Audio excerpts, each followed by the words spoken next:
Welcome to today's colloquium, and I'll introduce today's speaker. Is from the U.S. Census Bureau. If you remember last year, we had a couple of speakers from the U.S. Census Bureau. They talked to us about statistics and about the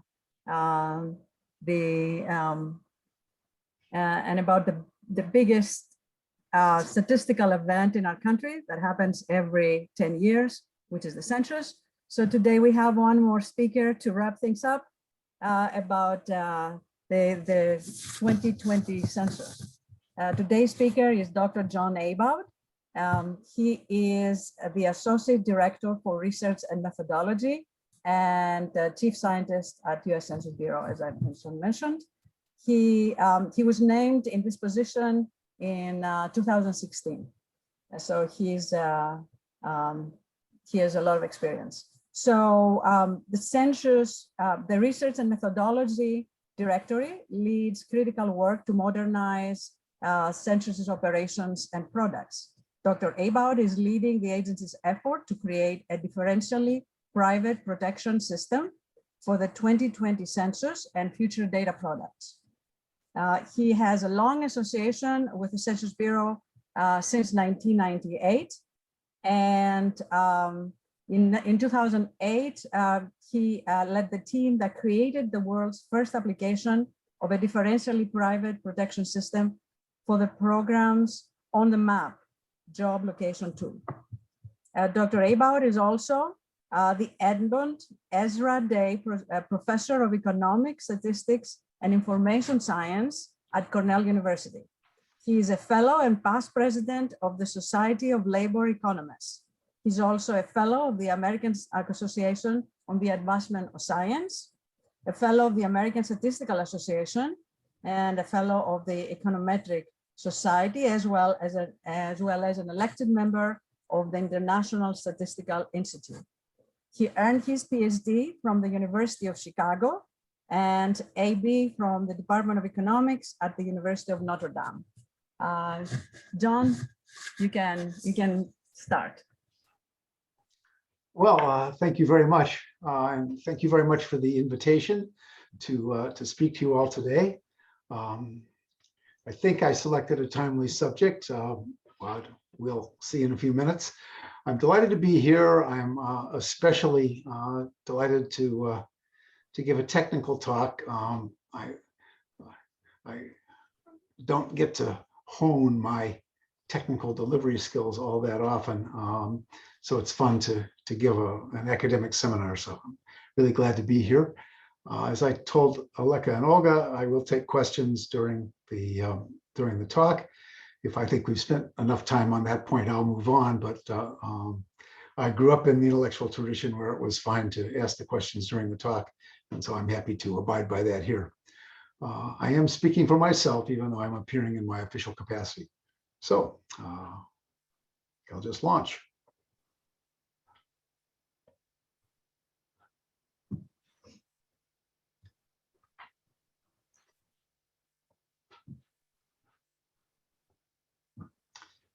I think we're good. You can confirm.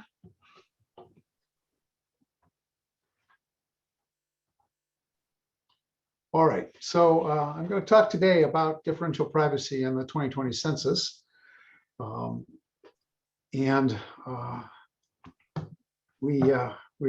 taught to put the bottom line up front. And so the bottom line is, if you're working on a data product and you're trying to design the dissemination system, going from publishing nothing, which we technically call suppression, to a differential privacy, that's an easy lift. Going from publishing all the microdata to differential privacy, that's among the heaviest lifts on Earth. And so that's what I'm going to take a deep dive into today. And I hope that we can all benefit from the discussion.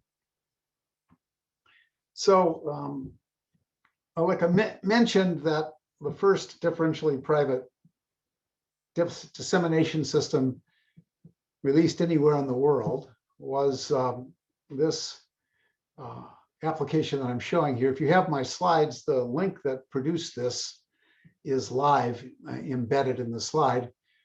And if you don't know me, then you might not know that Cornell is in Ithaca.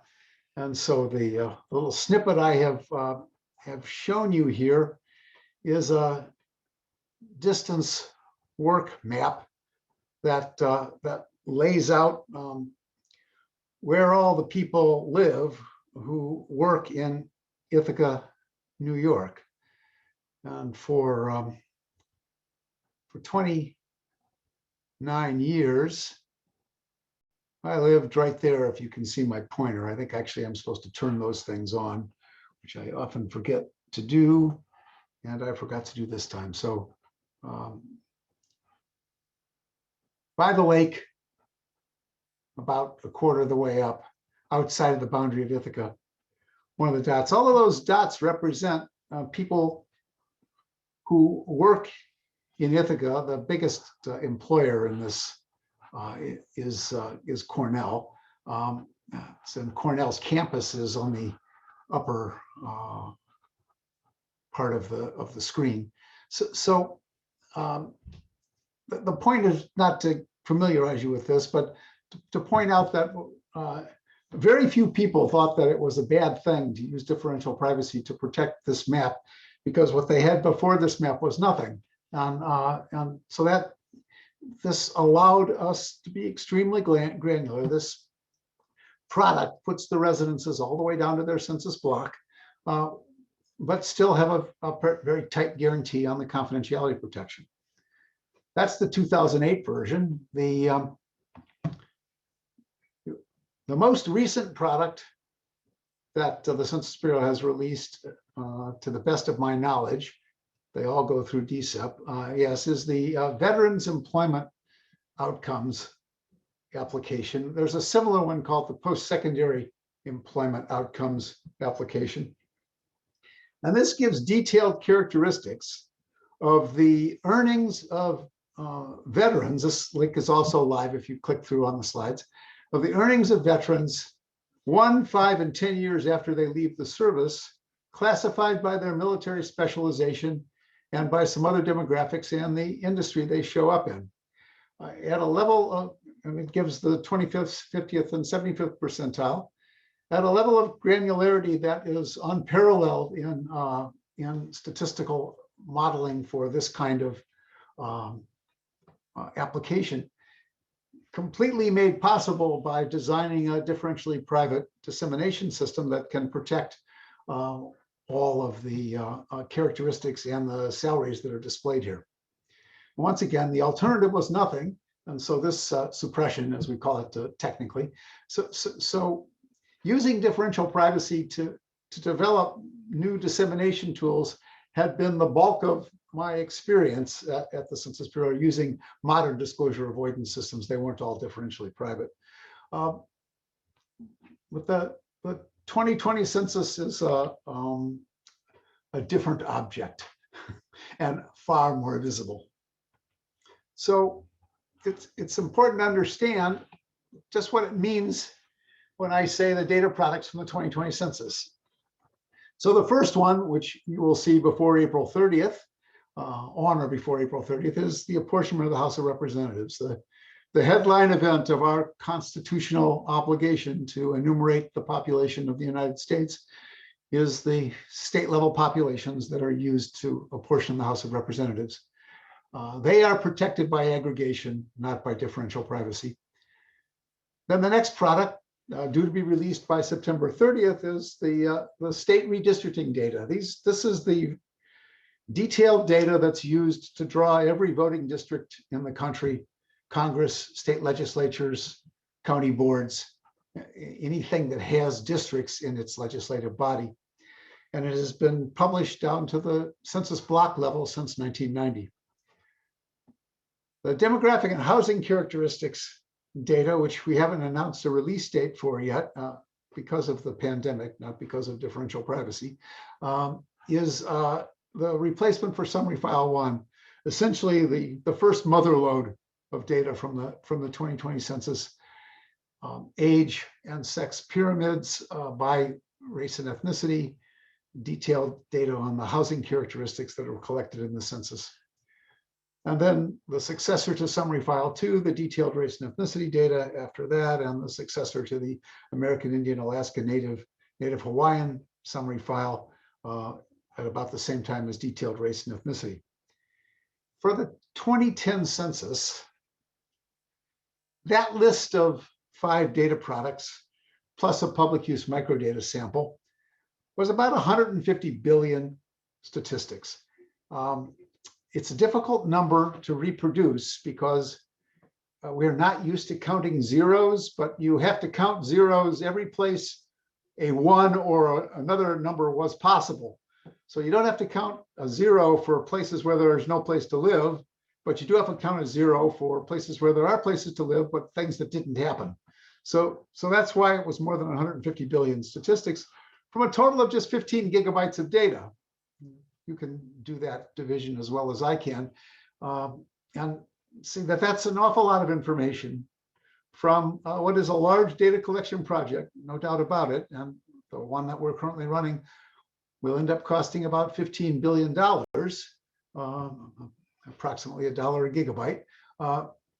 But it's not a lot of data to publish 150 billion statistics from. So that was the problem that the Census Bureau confronted when trying to design a disclosure avoidance system for the 2020 census. What is the true vulnerability of those 150 billion statistics that we put in the public domain for the 2010 census? So as it turns out, in the intervening time, what was considered a hypothetical possibility in 2008 when the 2010 census decisions were made, reconstructing the microdata from the collection of published tables wasn't considered a feasible, credible attack, but it was understood to be on the horizon and was discussed not in terms of reconstruction attacks, but in terms of the vulnerability of publishing so many statistics, especially with such geographic detail. But it turns out that the 2010 census data were vulnerable to a reconstruction attack, and we demonstrated that. And this demonstration has been widely discussed. The academic in me wants to say misinterpreted, so you heard me say that word, and I'll show you why. But what I want you to take away from this is that the reconstruction itself, never mind what you can do with the reconstructed data, the reconstruction itself was a disclosure vulnerability because the reconstructed microdata are images of the confidential data, only the tabulation variables, but they're images of the confidential data. When we publish microdata images of the confidential data, we apply a special set of disclosure avoidance rules to them. And had we applied that set of disclosure avoidance rules that were in place in 2010 to the reconstructed microdata from the tables we actually published, we would have retracted them because they violated the contemporaneous disclosure avoidance standards. We wouldn't have retracted them. We never would have released them. The contemporaneous standards said that the geographic area on a microdata file couldn't be any smaller than 100,000 population. But the geographic area on this microdata file is a census block. An average of 50 people in the populated blocks, an average of 29 people if you take it over all the blocks in 2010.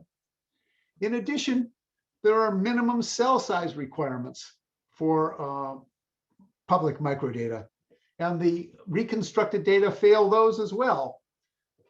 Finally, there are criteria that a microdata sample should be a sample, not a universe. And this is a reconstruction of all 308,745,538 persons enumerated in the residential population in 2010.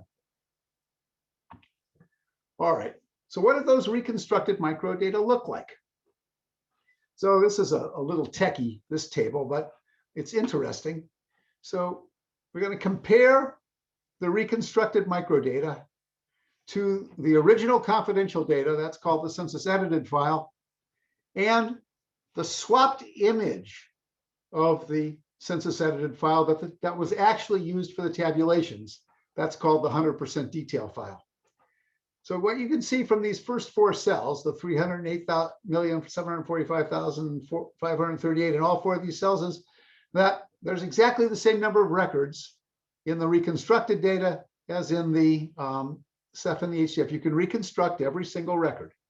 And if you start comparing them on the tabulation variables, then 46% of them match exactly on their census block, sex, age in years, the 63 category Office of Management and Budget race variable, and the 2 category ethnicity variable, bit for bit.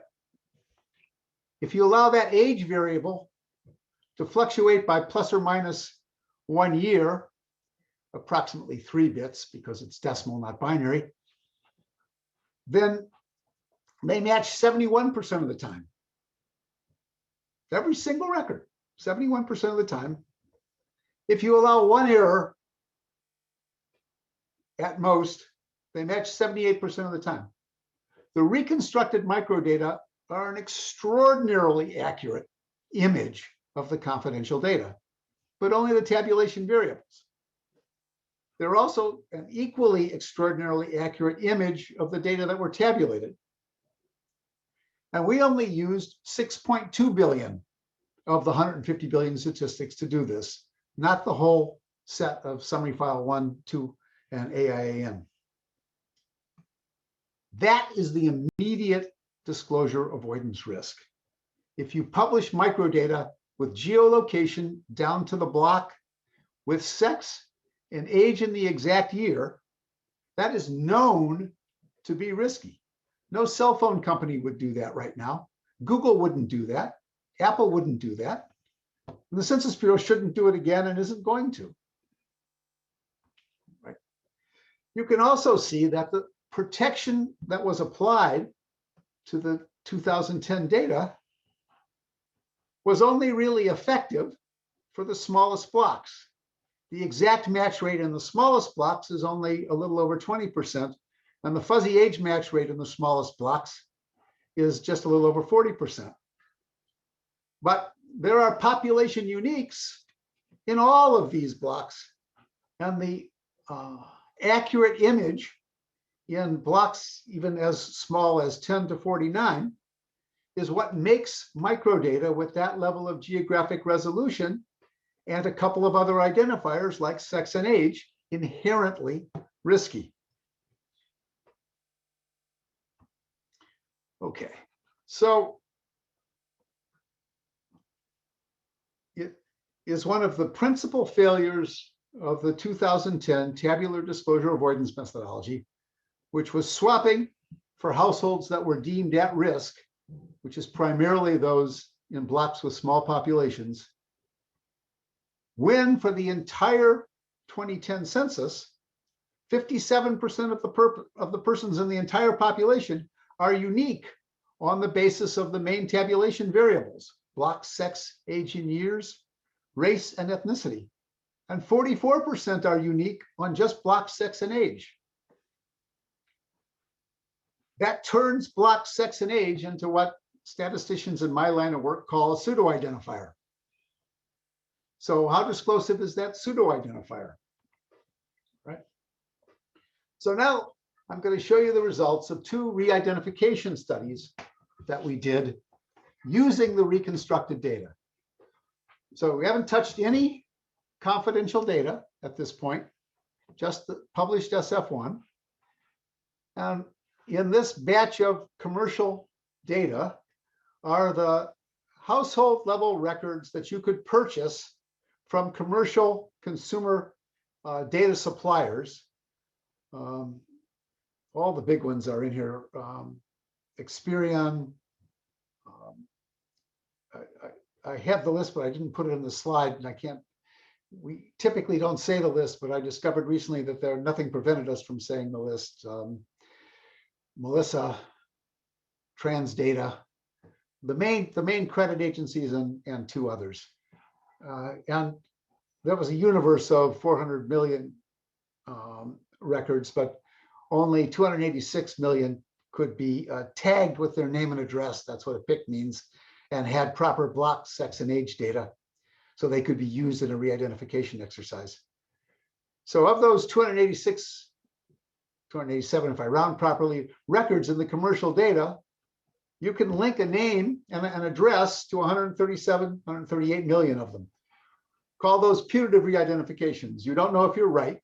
You would have to do extra field work to know if you were right, or expand your record linkage technology to do something that's known as entity resolution in the trade to resolve the probability that you got it right. But we don't have to do that at the Census Bureau. We can go look back in the confidential data, and I'm going to tell you 52 million of them were right. Okay. That's a best case analysis. We know that these commercial data were out there in 2010 because that's when we bought them. Right? A worst case analysis is, what if somebody out there has very accurate name and address information? Right? Well, what's the most accurate name and address information you could have relative to the 2010 census? You could have the same names and addresses as were in the 2010 census. So you could have them properly geolocated and with the right names, same names that they declared on their census forms. If you use that as the source for record linkage to re-identify someone, and this isn't cheating because only the same information that a commercial supplier might have had, name, address, sex, and age, are used. This is exactly the same re-identification exercise we normally do with microdata files.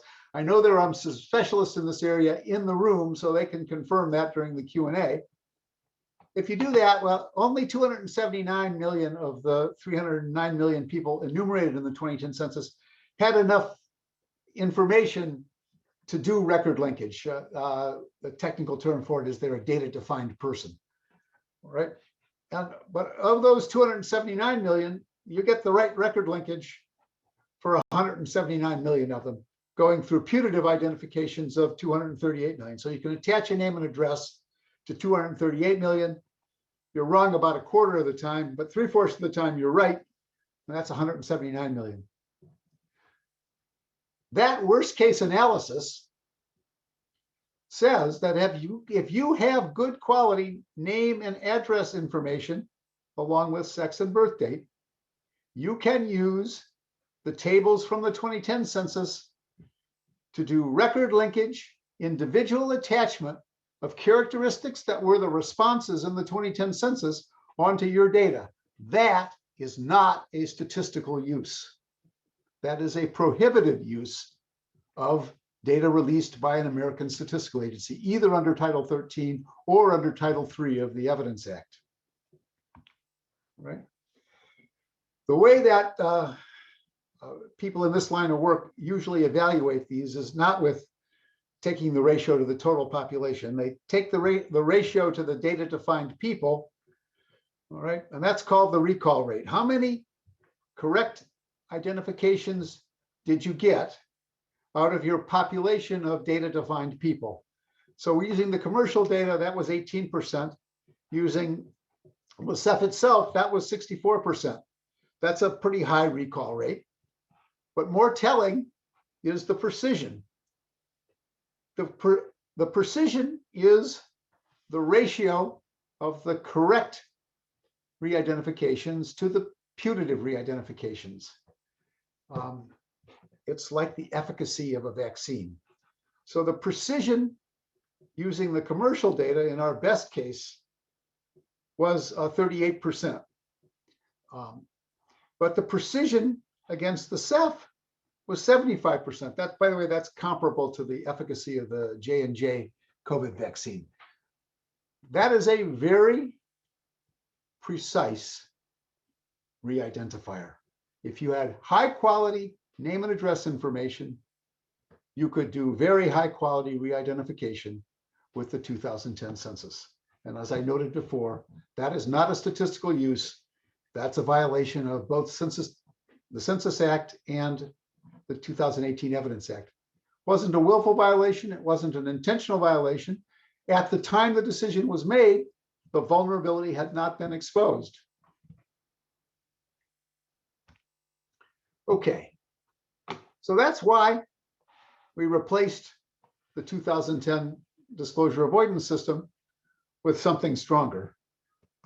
And given that the nature of the attack that they're trying to defend against is large-scale reconstruction embedded re-identification attacks, you need something designed to counter such an attack.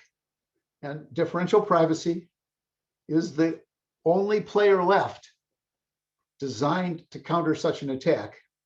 It's not the only option.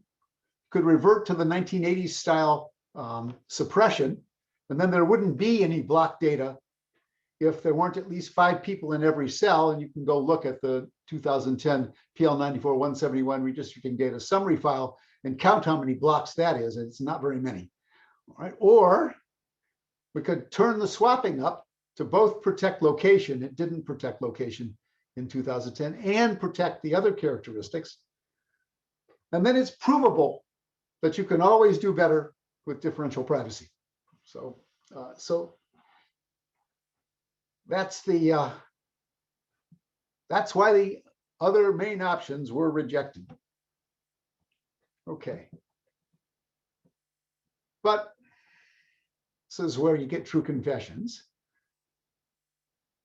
It really is hard to change a data product that has an extremely diverse user community, one that has been actively engaged in the development of these data products for decades, and have a discussion, a transparent discussion about where the accuracy is going to go and where it's not going to go. It can't be everywhere, because if it were everywhere, it would be the same problem as in 2010. The final tabular data would be too disclosive because they could reconstruct a very reliable image of the confidential data record for record. So we got a late start on this communication issue, and a lot of the discussion surrounding the implementation has been a reflection of that. All right. So for better or for worse, the Data Stewardship Executive Policy Committee at the Census Bureau has to arbitrate these diverse use cases. And without, to be frank, a lot of precedent to guide how to do it. So we have attempted to develop reasonable metrics that reflect the input that we've gotten from the users and attempted to balance those interests. And so I'm going to do a deep dive into the redistricting use case so you can see how that works. All right. So this sort of summarizes the bottom line. I mostly said it already. Everything's going to be processed through a differentially private algorithm. The total privacy loss budget will be set by the Data Stewardship Executive Policy Committee along with its allocation to different products. So the code base has to be tunable. And as many of you know, we've released preliminary code bases. We will release the final code base.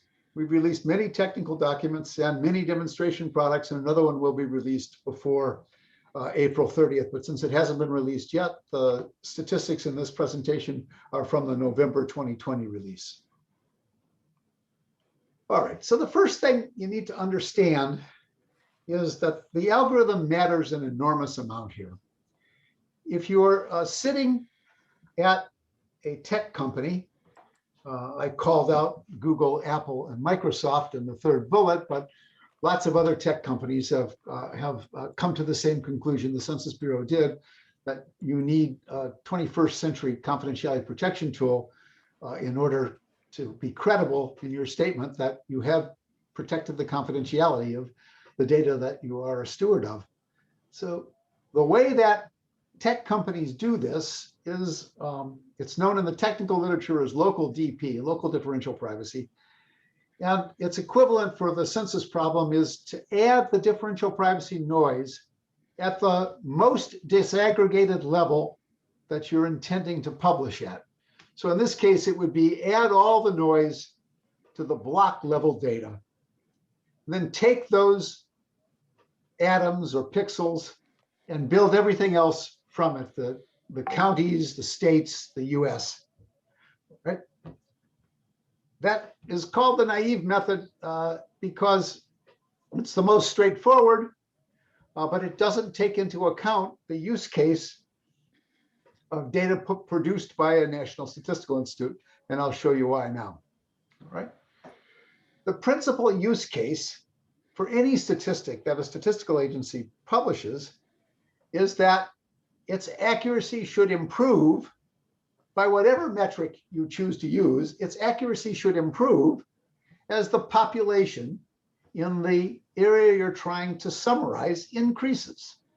That's a simple feature of sample-based estimation.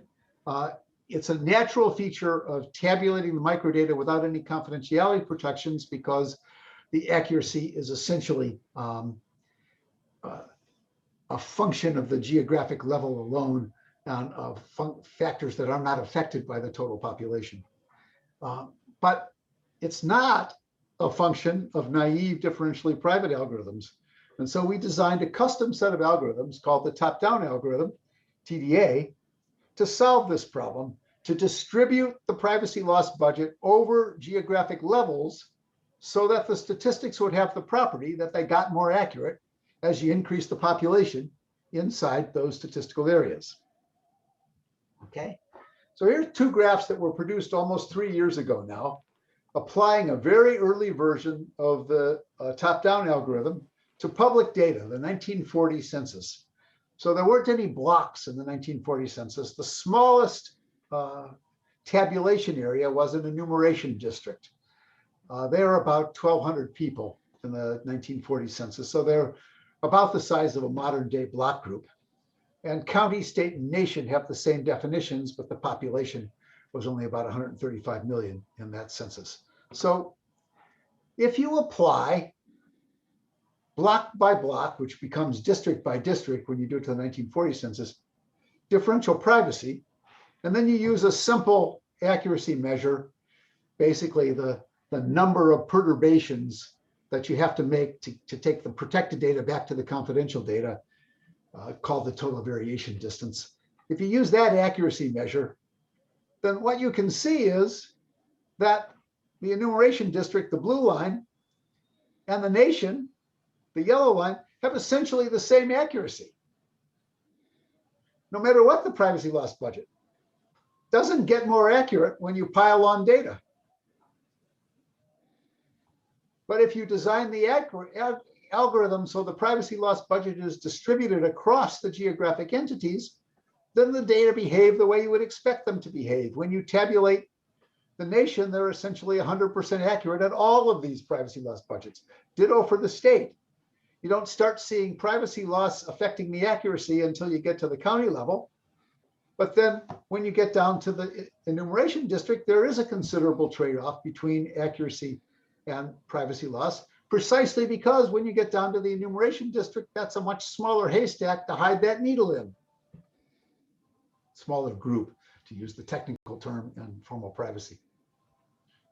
So what I will tell you now is, I think, well known to those of us who've been at this for several years.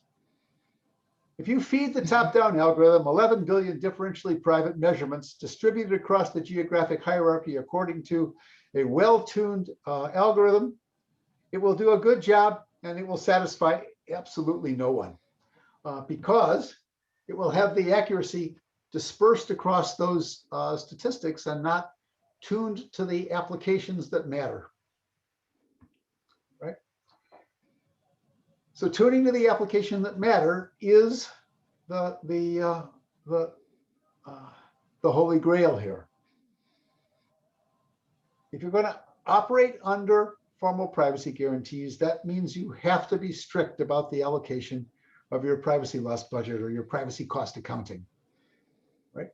But the accuracy that you use is going to depend on the metrics that you tune to, specifically how the data are going to be used for a specific application. And different user groups have particular analyses that they want to be accurate. And those are competing uses of the privacy loss budget in general, not complementary uses. Some are complementary, but most are competing uses. So it's a policy decision how to distribute that privacy loss budget to meet those accuracy criteria. The technology can get anything as accurate as you want it, but it can't get everything equally accurate at a finite privacy loss budget. That is just math. Okay. So if we take a deep dive into redistricting, it's taking a deep dive into what is basically the hardest problem that these data are going to be asked to solve. It's hard for the reasons I've enumerated here. First of all, legislative districts are defined politically for entities of very different sizes, from 500 all the way up to a congressional district, which in 2020 is expected to be about 1 million. So the legislative districts are of arbitrary size. That makes the algorithm have to be pretty accurate through a wide range of population sizes. And those populations have to be allocated approximately equally across those districts. So the population numbers have to be reliable. The districts also have to be consistent with Section 2 Voting Rights Act scrutiny, which means that you need to be able to estimate the proportion of the largest minority group so that you can detect whether they have been clustered in a few districts or given the opportunity to elect an amount of representatives consistent with their proportion in the overall population, the standard Section 2 scrutiny rules. So those are the focus statistics for the redistricting use case: total population and the ratio of the largest race and ethnicity group to the total population. And that's the easy part. The hard part is those districts aren't drawn yet. They are undefined geographic aggregations using block level data as the pixel or atom, subject to these constraints. Is somebody trying to ask me a question? No, okay. So if you don't know the geographic areas in advance, then you have to design the algorithm so that it has a way of controlling for how many of those blocks you're going to have to add up to get to an arbitrary district, because accuracy increases in population, but it decreases in the distance you are from the central geographic spine. That distance isn't the number of blocks you had up, it's the smallest number of things that are on the spine that you have to add or subtract to get that entity. So just to show you just how complicated this problem is, I show the standard chart that shows up in just about every publication the Census Bureau puts out of the geographic hierarchy. It's really a lattice, so you can see that immediately when you look at this. Everything can be built as a function of census blocks, but they're defined primarily to satisfy political subdivisions. That's what's on the left: counties, traffic analysis zones, voting districts, congressional districts, school districts, or political entities like census designated and incorporated and other kinds of places, public use micro areas, state legislative districts, urban growth areas. Some things pull back to the county, some things pull back to the state, some things don't pull back to the spine until the nation.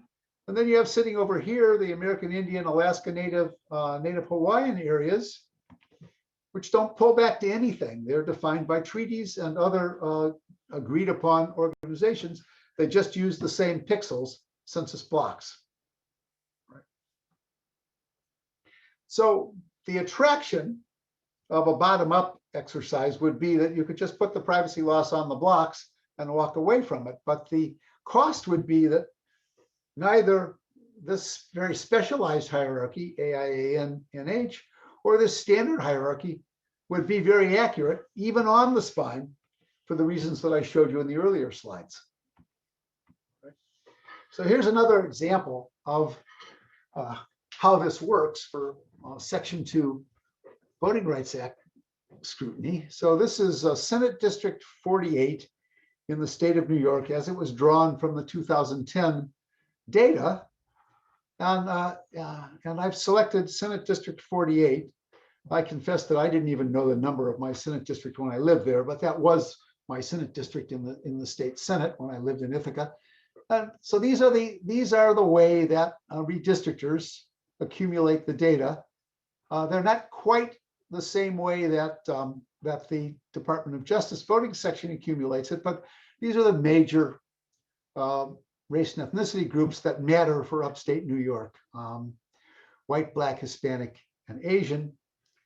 And basically, this top graphic shows how they were distributed in Senate District 48, and that statistic has to be tabulated for all of the districts of the New York State Senate and for all of the districts of the New York State Assembly. And your Section 2 Voting Rights Act scrutiny is based on having districts that have majority minority representation possibility, having 50% or more of the people in that district able to elect a representative. There's a lot more to this than that, but that is the fundamental statistic, even once you get to the nuts and bolts of doing it. Right? So what kinds of accuracy profiles can you build to help assess the fitness for use of a particular data product in this use case? The basic demographic fitness for use doesn't focus on redistricting use case directly, but it provides some population statistics that are meaningful. So this is from the November 2020 public use data, the demonstration data product, PPMF. So the demographers have tended to focus on the number here in the top line under MAE, mean absolute error. That is the difference in this case, population, in this case in the county, between the number that's been processed by the top-down algorithm and the number that was published in the 2010 census, which is the same number as in the confidential data. So on average, in that demonstration data product in November, counties were off by plus or minus 7 people. Okay, that's not a large error. It's a tiny percentage error. It's less than 0.12% error. You can see that it's slightly larger in counties that have less than 1,000 people, but essentially constant after that. All right, indicating that the tuning at this time had the county population essentially under the control of the privacy loss budget. If it were fully under the control of the privacy loss budget, then this 11 would be closer to 7, but it was essentially under the control of the privacy loss budget. But not so much for places that were off the geographic spine. So this is again the November data. The mean absolute error for all incorporated places was about 25. It was smaller as an absolute error for incorporated places that are less than 500 people, 500 or less, of about 20. It rises to 62 for incorporated places with 100,000 or more. But you can see over here, the mean percentage errors are pretty large for this group less than 500. Whoops, didn't mean to flip. That is a source of considerable discussion in the outside community.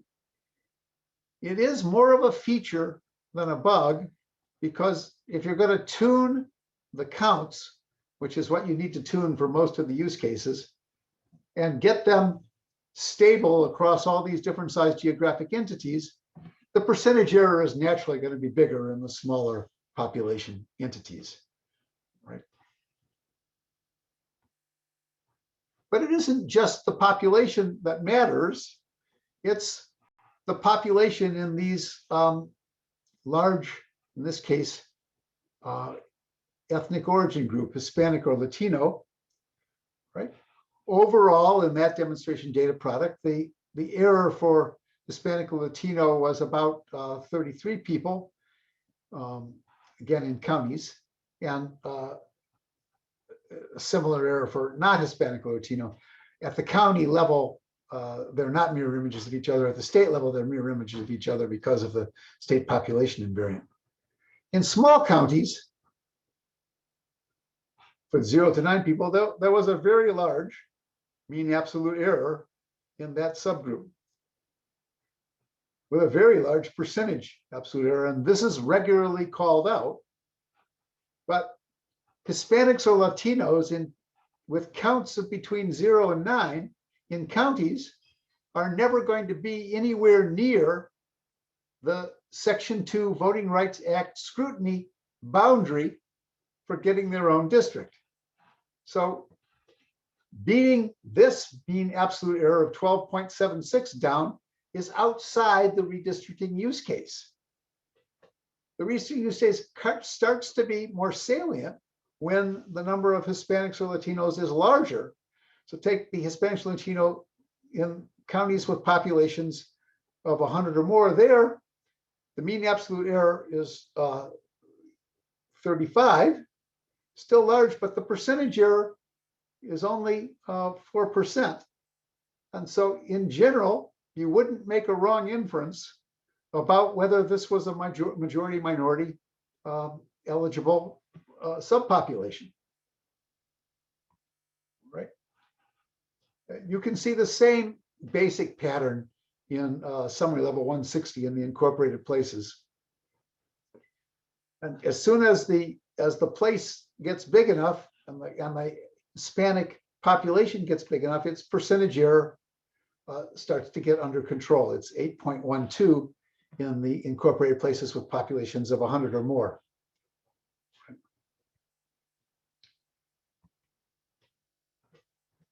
You can also see that even at the state level, there can be large percentage errors.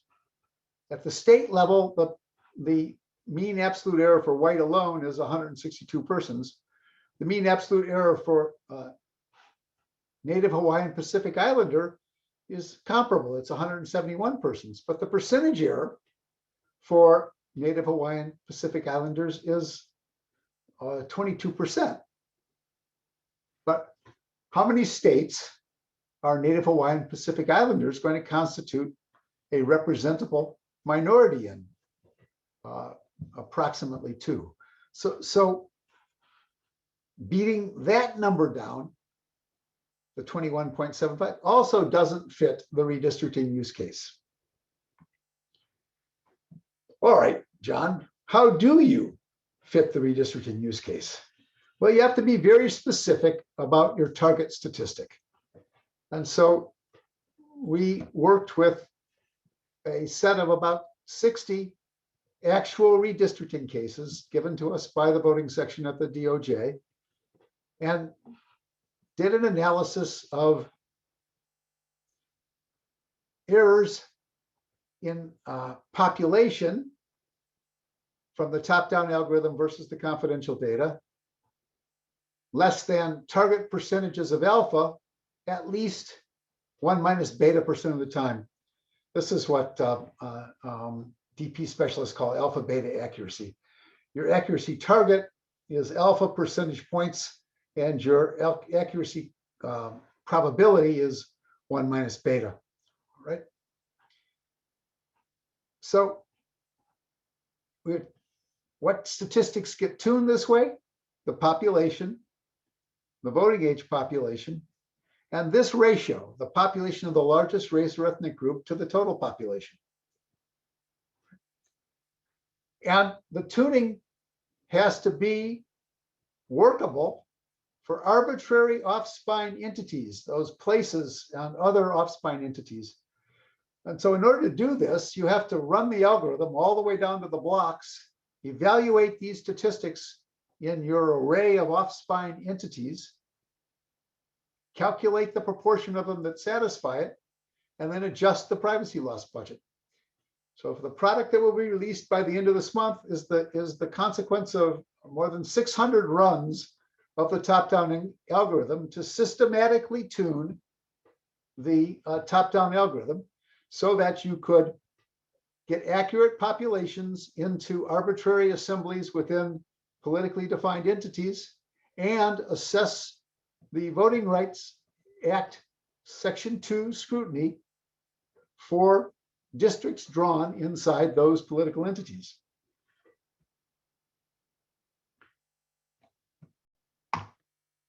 So I can't show you those results because we haven't released them yet, and you had me do this on April 14th, not May 1st, so sorry. But they will be posted and prominently shared quite soon. The other thing I want to talk about before I wrap up and take questions for real is what we've done for the first time in the history of any statistical agency that I am aware of, and I have done a fairly detailed search of this. We took the confidentiality protections completely out of the shadows. There are absolutely no secrets about how the top-down algorithm works. There might be some secrets relative to the last time we released the code, but we will rectify that by releasing the code again. There's nothing that is confidential about the way it works. The only thing that's confidential is the sequence of several terabytes of provably strong cryptographically random numbers that feed it in order to generate the differentially private measurements.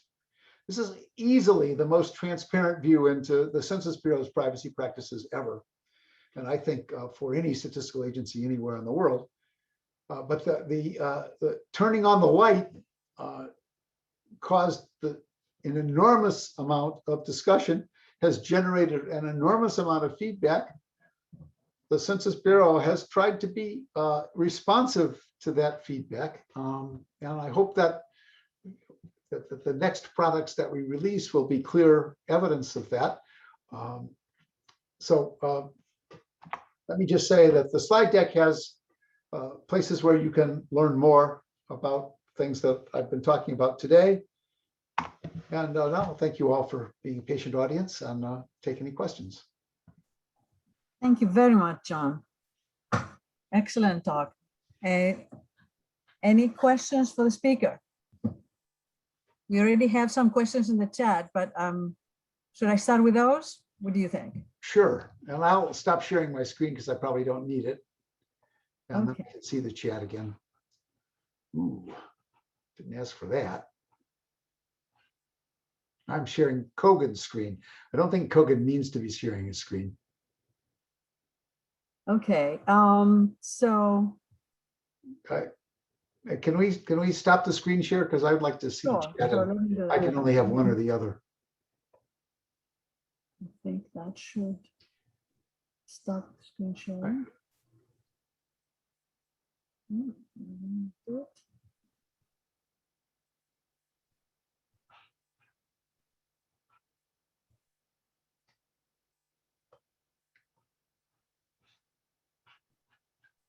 Okay, now according to that, only one participant could share at a time. So I think you have to physically kick Kogan out of sharing his screen.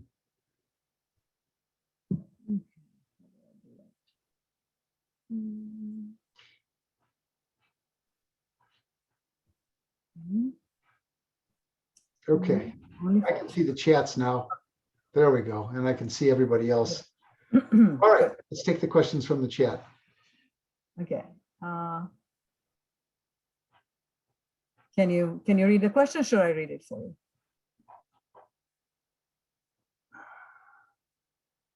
Okay, so one question is asking, have you done a reconstruction re-identification study using block and age over and under 18, which is what is available in the PL file for districting?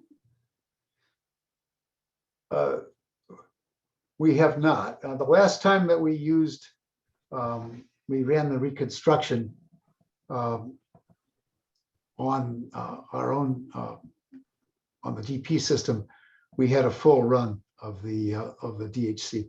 It doesn't make much sense to do a reconstruction re-identification attack just on the basis of the redistricting data, because that's not all we're going to publish. So we will have to wait for restoring the tables in DHC to the top-down. They were removed from the top-down algorithm from TDA because of timing constraints that were imposed back in September of 2020. Okay. That wasn't our intention to remove them, but they were in fact removed.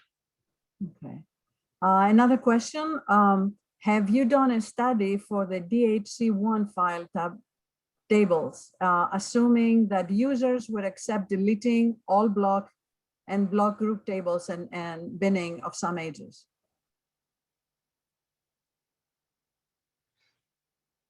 So I see that that one comes from Connie, so I'm going to cut to the quick. We're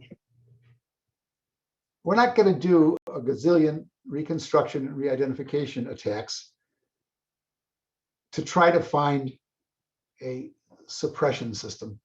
We're going to try to design useful statistics for DHC. And the issue with how far down the geographic spine they go really turns on which off-spine entities get their use cases favored. Anytime you try to favor a use case for an off-spine entity, so I'll just say school districts so you get some idea of why we're focused on this, then you have to do at least some measurements at the block level or in reconstructed block group level in order to get any accuracy targeted to that off-spine entity. If the off-spine entities will model from the higher level geographic aggregates like tracts, combining it with the population data that's in the redistricting file, then we can focus more accuracy on the tract level data. And we will of course run the experiments, but I don't think there's much doubt that you can still hide a person inside a tract. So the sensitivity of the DP parameters, the privacy loss budget can be turned up on that basis.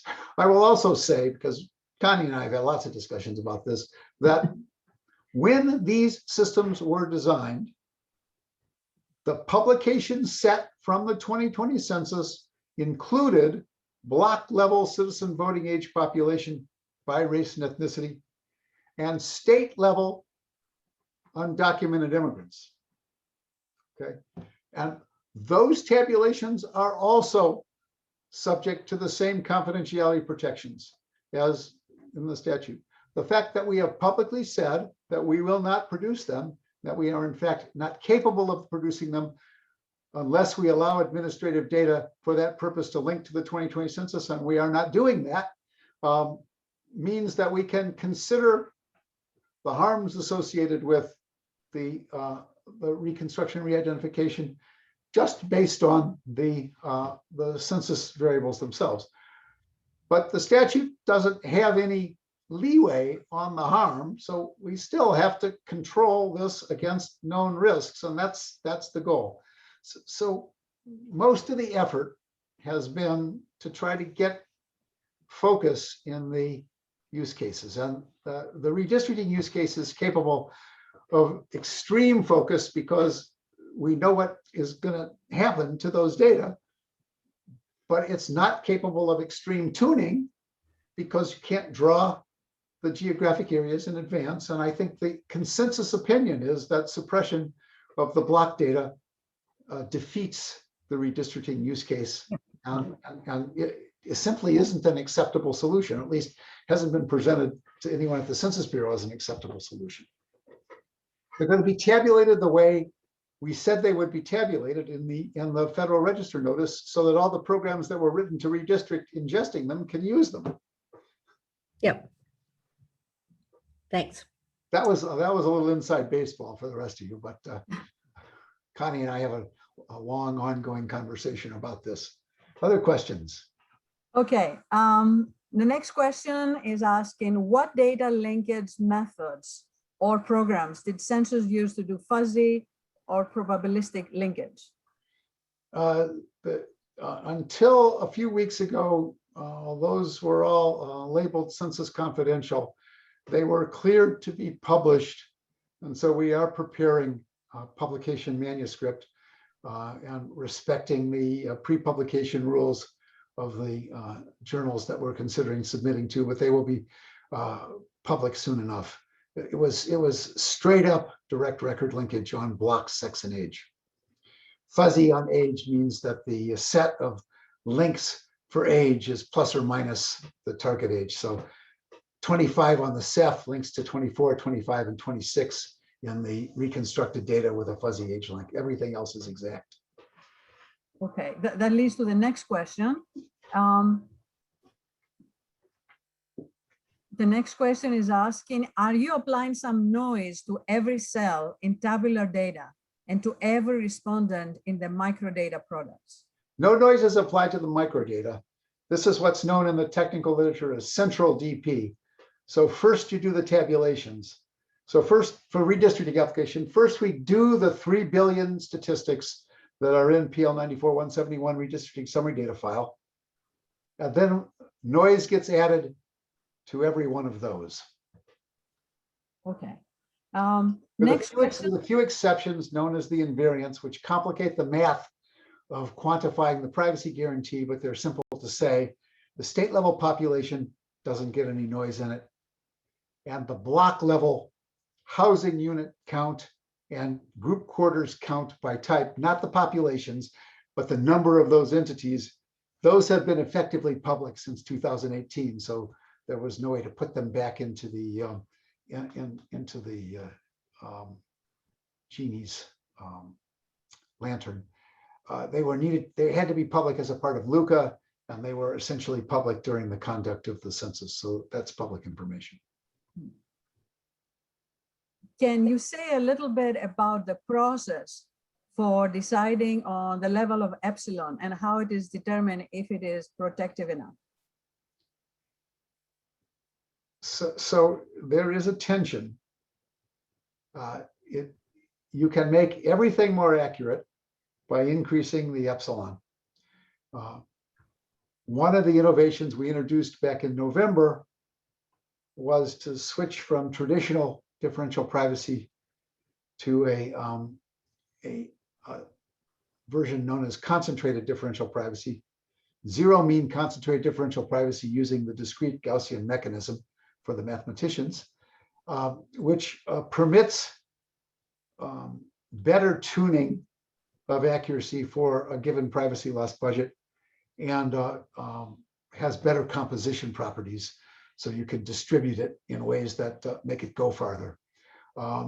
That said, the algorithm is capable of making every one of those 3 billion statistics perfectly accurate, which would just reproduce the census edited file, admittedly just for the redistricting data, but in combination with what we expect to produce later would be too disclosive. So the privacy loss budget on the next public use version, the demonstration data product for April of this month, is 10.6 on the persons and 1.9 on the housing units. There's only one housing unit table, vacant or occupied. There are 5 person level tables, the standard ones from redistricting, and then the one that was called the advanced group quarters table last census is now table P5. It's the group quarters populations by 1-digit type. So, so essentially, there's got to be some residual noise in every one of those 3 billion statistics, and particularly in the block level statistics. So in the next demonstration data product, there is residual noise. The block level data are not exactly as tabulated as in the census. That's the biggest problem with the 2010 census, is the accuracy of those block level data.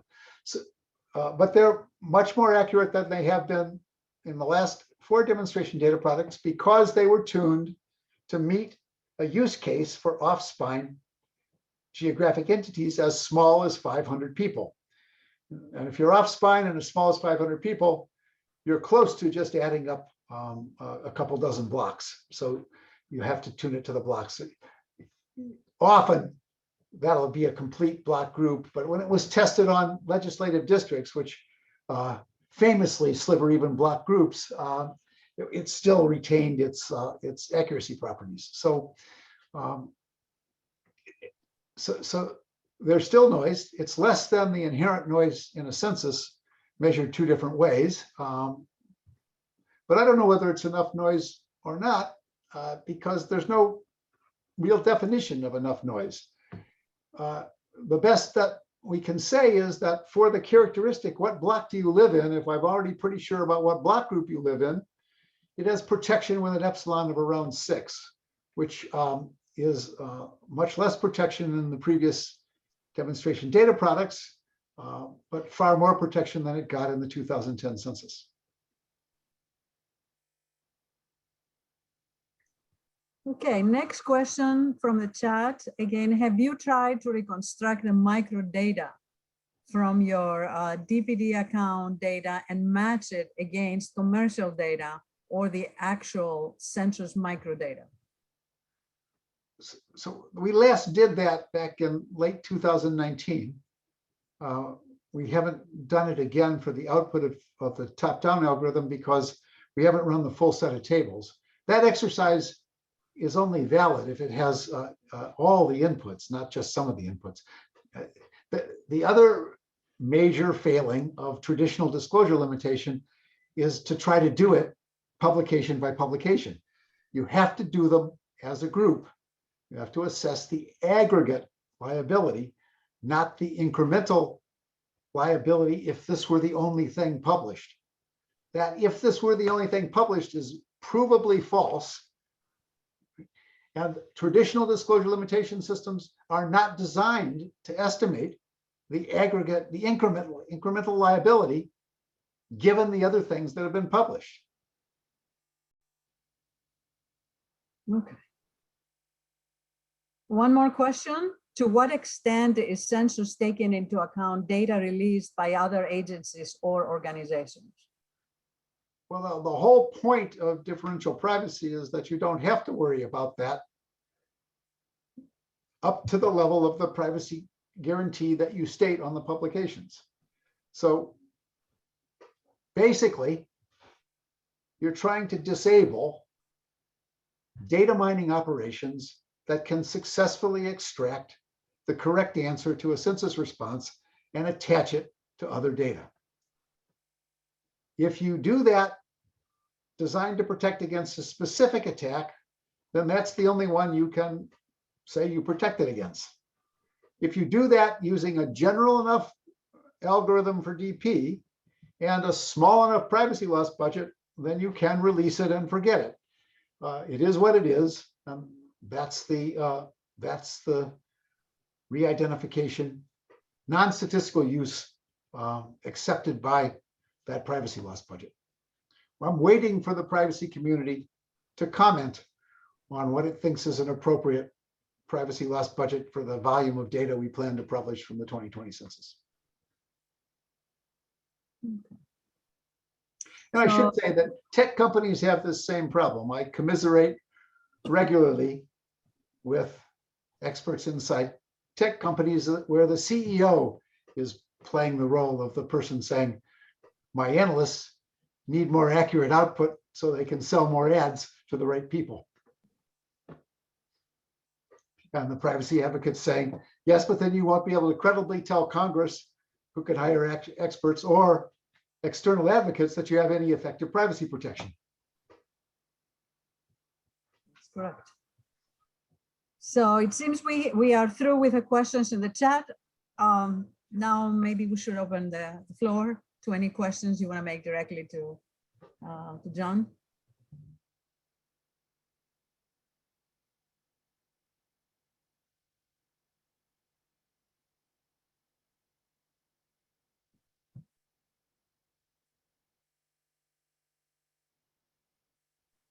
Okay. Sure, I'll make a shot at this. So I found the discussion of epsilon to be a bit murky and understanding, but I found your discussion of the matching exercise you did and the discussions of linkage and things like that to be perfectly understandable.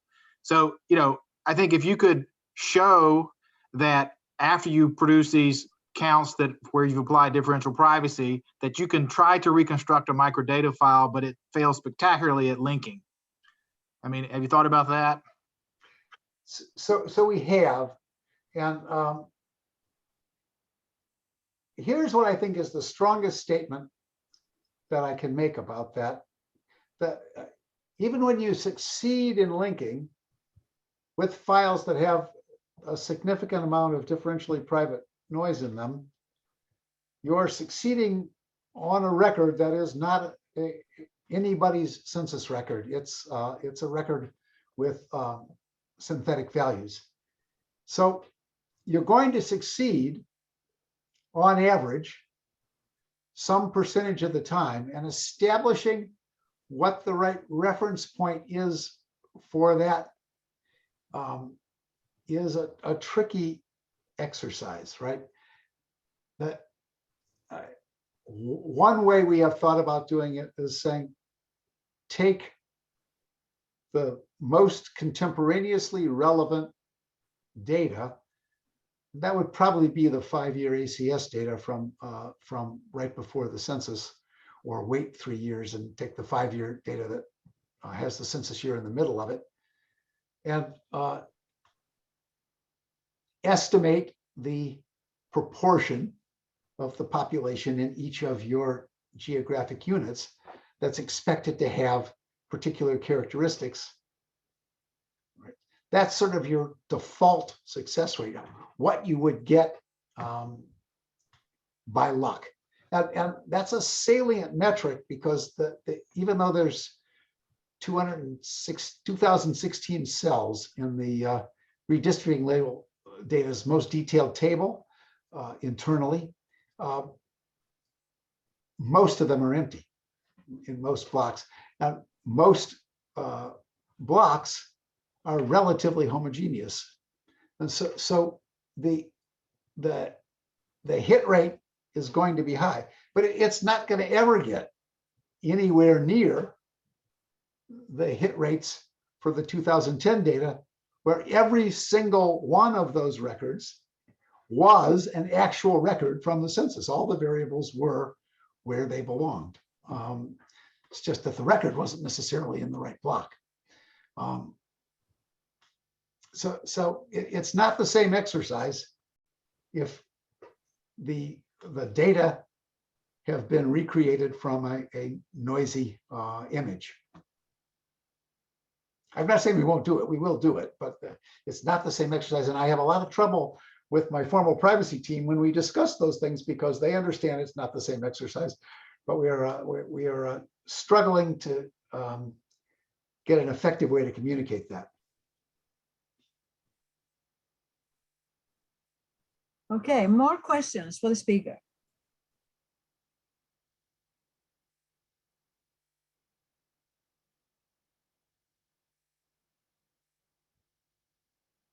It seems that there are no more questions. So again, Dr. Abowd, thank you very much for the talk, and we appreciate your time. Well, you're very welcome. I enjoyed it a lot. Thank you all. See some of you probably virtually sooner than later. Bye-bye all.